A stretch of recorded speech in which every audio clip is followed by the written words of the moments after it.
तो कुछ बातों का ध्यान हमेशा रखना, अवश्य रखना कि जहां तू जा रहा है वहां तुझे हमेशा नहीं रहना। तुझे एक सफर पर भेजा जा रहा है और उस सफर में तुझे कुछ सामान देकर भेजा जा रहा है। तुझे उसका भी ध्यान रखना है।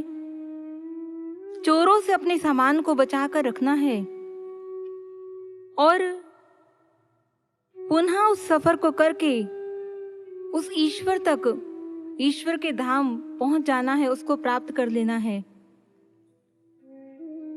यहां पर हम देखें कि संत महापुरुषों ने किस सफर की बात की।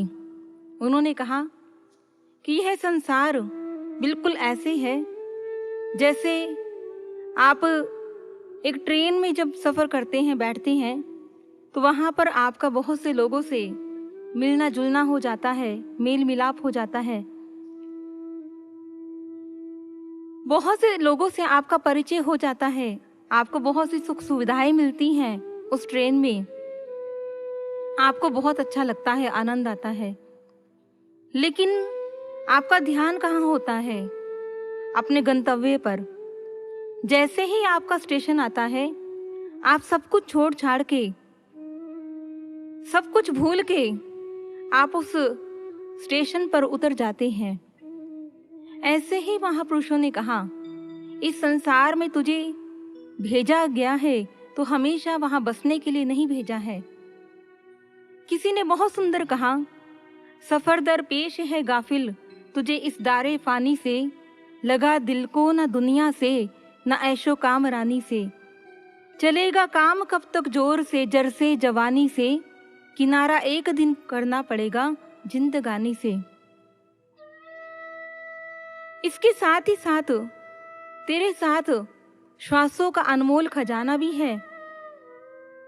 तूने उन श्वासों के द्वारा प्रभु का भजन करना है, प्रभु का दर्शन करना है।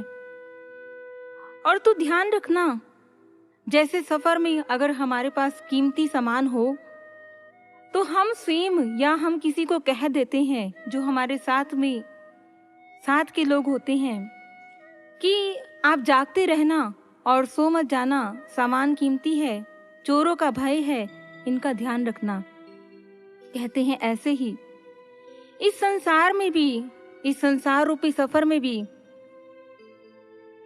हमें अपने श्वासों को, अपने जीवन को कुछ चोरों से बचा कर रखना है। वे चोर कौन से हैं?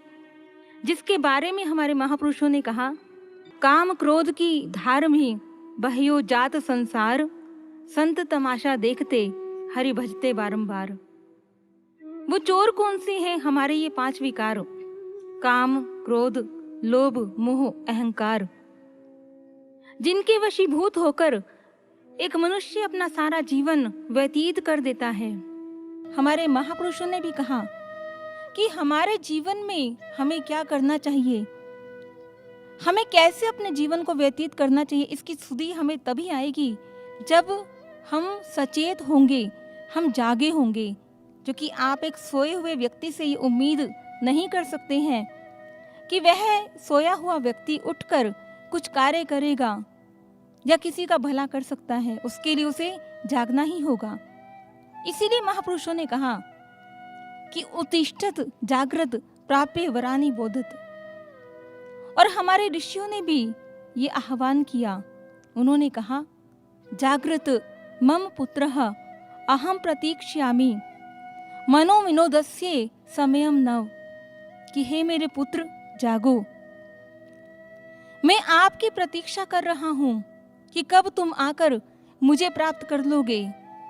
क्योंकि यह समय जो आपके जीवन में आपको मिला है, यह मनोरंजन में बिताने का, मनोविनोद करने का यह समय नहीं है।